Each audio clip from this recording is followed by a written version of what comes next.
morning, guys. It's June 7th today, so let's just quickly finalize this 2-track as it's going away here right away. In terms of ride, for a tracked machine, it's quite impressive in terms of its ride. This is not a debate whether tires are smoother than tracks. In my opinion, the right tires are definitely smoother than tracks. But for a track machine, it's quite impressive. I had Brian rip around with it as well. He also concluded that he feels that it's smoother than his 4-track, especially going down the road. Maybe a little more comparable to a quad track in the field, because I feel like the Case quad track is actually smoother than the John Deere 4-track when it comes to field. But the John Deere 4-track is actually smoother than the Case quad track going down the road. That's our opinion of them. We run them both. In saying that though, it's still a 2-track. Hydraulic hitch or not, the John Deere also has a hydraulic hitch, but it's manual we put on. Obviously that's not nearly as fun to run, because you pretty much got to run that all the time if you're going around a wet spot. Where this one here is, you just go to this button right here, and hold on here, I'm trying to do this one. Hit this hitch button right here. Okay, so this is kind of one of their selling points, is this automatic hitch. Right now it's in manual, but you can switch it into auto mode, and then click down on your 3-point there, and that actually activates it. And then you can adjust the sensitivity of the drag over of that hitch. So if you were pulling something super light, maybe a harrow or something, you would probably want a lower sensitivity, so that way it will drag over easier. If you had something really heavy on there, really pushing you around, maybe you want a little bit stiffer hitch so it doesn't push it around so much. So anyway, you can play with this while you're going down the field and kind of feel, you can feel, operators can feel it in their butt basically. You'll be able to know if you need to adjust that sensitivity on that hitch. So that actually works pretty good. I think I took a little bit of video of that, probably didn't do enough videoing of the hitch, but it's still a hydraulic hitch. So but being that it is auto, that is pretty impressive that you don't even have to worry about it, touch it.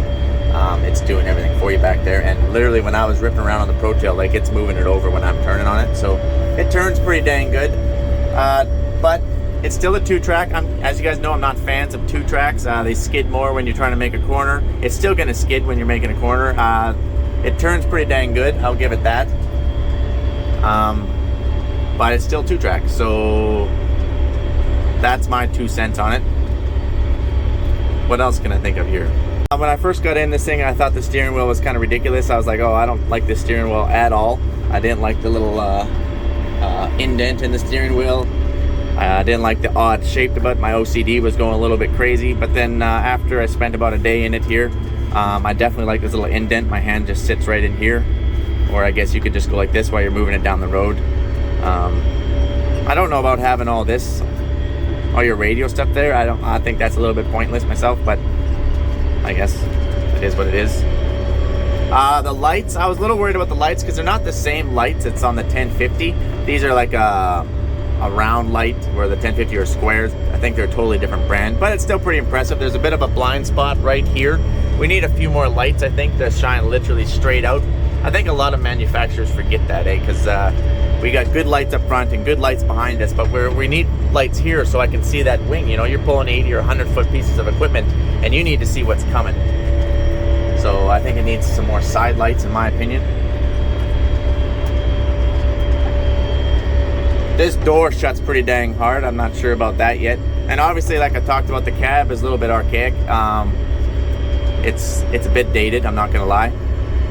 I would like to see them bring in the Fendt one with the new joystick and the new screens, and put a different cab on this thing. Then I think you would really have something. I don't really like how far away this is. It reminds me of the 930, where like the older series 930, where the steering wheel, it comes up and down and telescopes. But that stays. Like, it's sometimes, I don't know, I feel like maybe I'm just getting older, I don't know, but I'm like, I really gotta squint to see what my speed is. I prefer it like on my new, like I said, you guys, when you come off the new Gen 6 7 Series, where it has a screen right here and it up and down with your steering wheel, I think that's where I want to be. I want my screen right up here, and I want it to be the LCD screen, whatever I'm trying to say. So it's still morning. Don't have all my coffee in me yet. The cup holders are pretty good. I will give it that. The sound system we didn't even try. I turned on the radio. You don't see any speakers out here, do you? No. So I just turned off the radio. I'm like, yeah, don't need to go any further with that. Let's see if I can get this thing. Hold on here. Hold on. A little bit challenging doing all this with one hand, especially on a 2-track.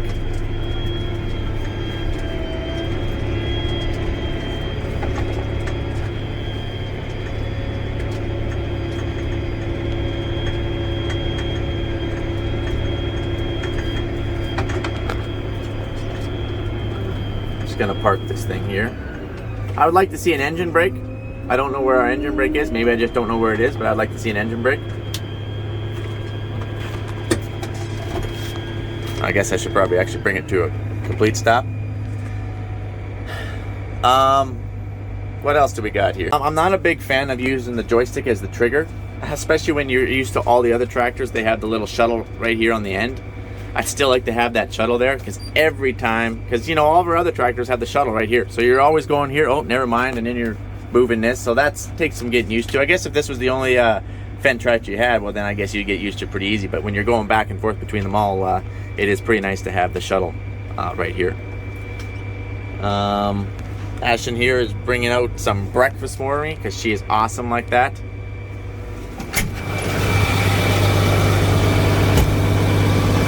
Morning! Bring me some brekkie? Yeah. Thank you. See you later. Have an awesome wife. So anyway, some things that I really do like about the 2-track is obviously you can get a really wide stance on it. It probably comes off the Challenger series, the previous gen. You know, you can widen these tracks out. That's pretty awesome. I really like that they went sight gauges on everything. These little sight lenses here on all the hubs, so you can see your oil level in there. I really like that. That's a definite pro. Not only that, but you have it here on the PTO, although I don't see any. Don't worry, we didn't use the PTO. You got them here on the rear end. You got them here on this. I do believe that's the tranny. Got them over here. Hydraulic levels right over there. Basically, if there's an oil level, you have a lens for it. So I really do like that. See, they need another 1 or 2 lights right here. If I was to have this machine, I would literally mount them right there on that rail. 2 more LEDs. And obviously I'd punt a whole heck of a lot more weight on it.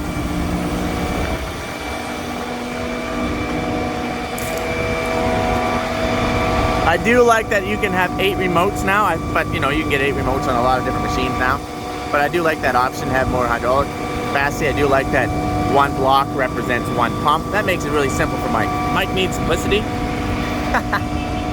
I'm not sure if we have enough fuel capacity yet. You know, there's only 350 gallons or whatnot in there. And I don't know if that will match the depth. That is a bit of a concern. I do like that the battery poster right here for boosting. My 1050, it's not so easy to boost it. This looks like it's very simple. It's a good thing that there's some rubbers in here, because when you're going across the drill runs, your railings go, and I don't know what the longevity of all that would be, but good thing there's some good rubber in there, I guess.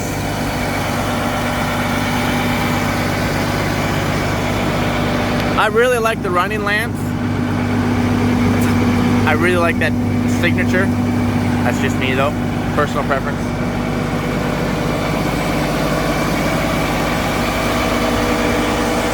You know, this is the same engine, like I said, it's a 16.2 MAN engine. It's the one that they have in the Ideal 10.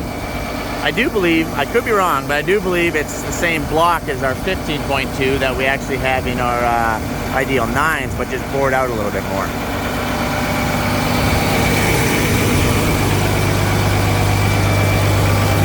So, and you know that the 16.2 is rocking out 790 horsepower, and you know that they're not maxing out that engine. You know that. So,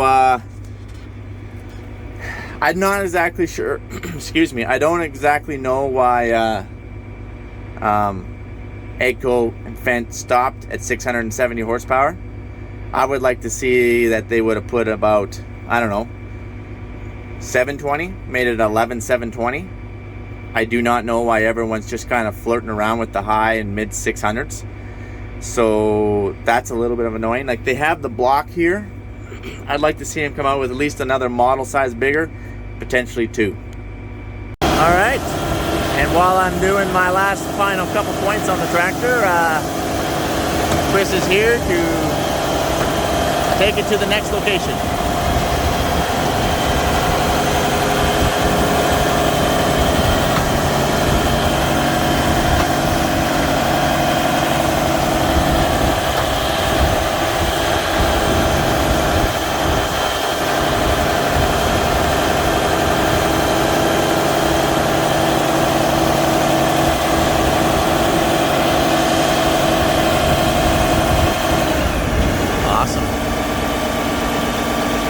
Oh, I'm taking a phone call. And just like that, it's out of here.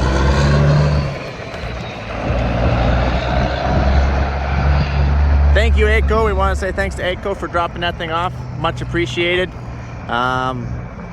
Tractor was pretty awesome. We didn't get to spend a lot of time on it because it literally sat in our yard for about a day or so. I gotta get out of this wind.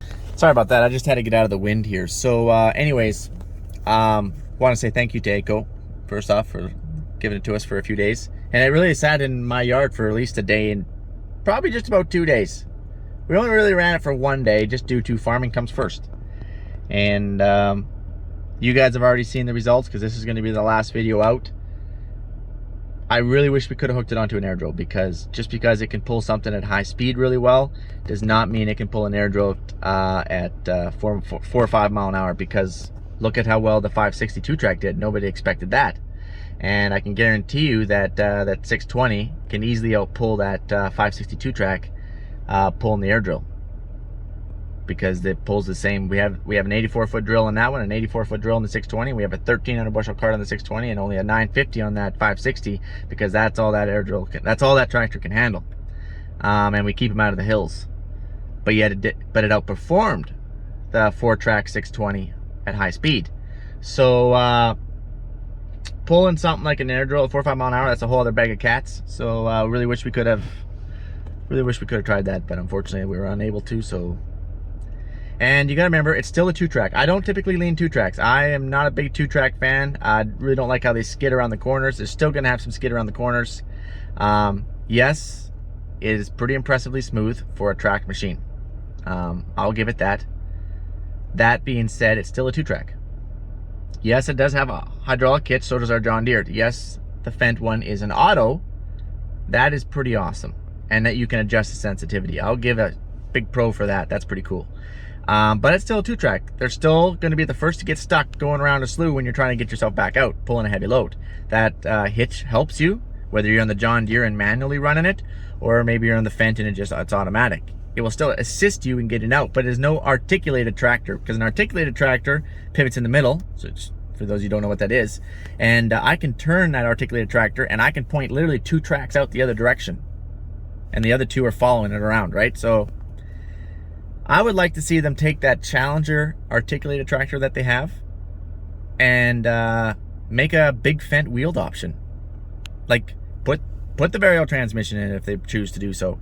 Put the big engine in. I like to see them put bigger engine. I don't know why everyone's just flirting with these mid to the high 600s. I think that's ridiculous. Break into the 700s. Break into the mid 700s. Come on, you guys. Step it up here. We got the equipment for it. You have the blocks for it. So anyways, I'd like to see them take that Challenger, make a big Fendt on wheels. Maybe you could get 900s. Maybe put track options so you can have a quad track, a big Fendt quad track. Well, Mike, they already just came out with a Fendt 2-track. Yeah, well, John Deere's had a Fendt 2-track out for ages. And yet John Deere finally came out. They were quite late to the game, but they finally came out with a 4-track. So now AGCO needs to come out with a 4-track or a quad track and use that articulated and have a wheeled option for us guys that really prefer wheels. So I think there's lots of room for growth and potential. And so far, like, ACO's always, from my experience, ACO's been a company that will actually listen to you. So that would be my recommendation to you guys. As far as a 2-track, you guys did a really good job. It's quite impressive. So anyways, that's up. I'm done. That's it. Adios, amigos.